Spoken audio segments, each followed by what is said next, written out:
Hello kada kayo kakabsat, short vlog for today. So gumising na ako ng 5:30 ng umaga para magsaing nga ng kanin. Mahirap nga kasing gumising ng late at baka marash pa nga ako sa pagluluto.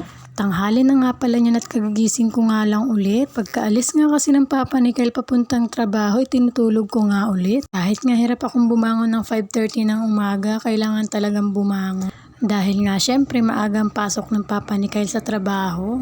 Dumating na nga rin pala yung in-order kong dahon ng ampalaya. Nung makalawa pa nga ako bumili kaya nga lang naubusan nga ako.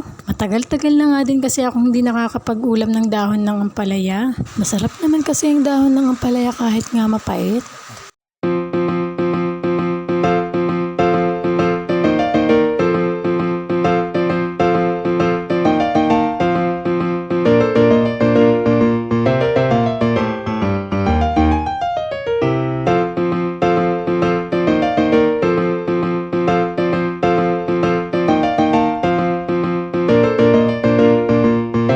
Alis nga pala kami ni Kyle at nagpunta nga kami sa bilihan ng isda para bumili nga ng tilapia. Naisip ko kasi na yun na lang yung ipapartner ko sa dahon ng ampalaya. At kung mapapansin yung mga kabsat, naglalakad nga lang kami ni Kyle at malapit lang naman yung bilihan ng isda. Pagpasensyahan nyo na nga rin mga kabsat yung ingay na naririnig nyo sa voiceover ko dahil nga umuulan. Pagdating nga namin dito sa bahay, pinirito ko nga agad yung binili naming isda. Hinugasan ko na rin pala itong dahon ng ampalaya.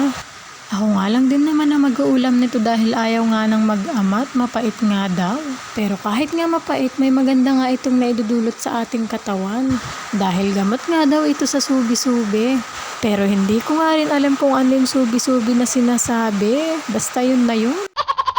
Marami nga pala itong dahon ng ampalaya mga kabsat. Pero kapag naluto na, akala mong hindi naaabot sa hapunan.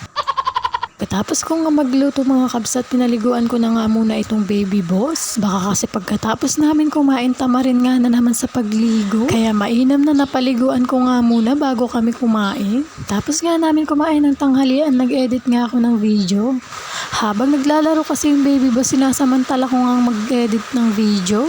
Dahil pag nagsawa na nga maglaro yung baby boss namin, lalapit na nga iyon sa akin at hihiram na nga ng cellphone. Kaya habang busy sa paglalaro yung baby boss namin, ini-edit ko na nga yung videos na hindi ko pa na-edit. Napapakamot na nga rin ako ng ulo dyan at napakahirap nga naman kasing mag-edit ng videos. Hindi naman kasi talaga madaling mag-edit ng video mga kabsat. Pero para sa mga solid supporter ko yan. Kaya thank you very much mga kabsat.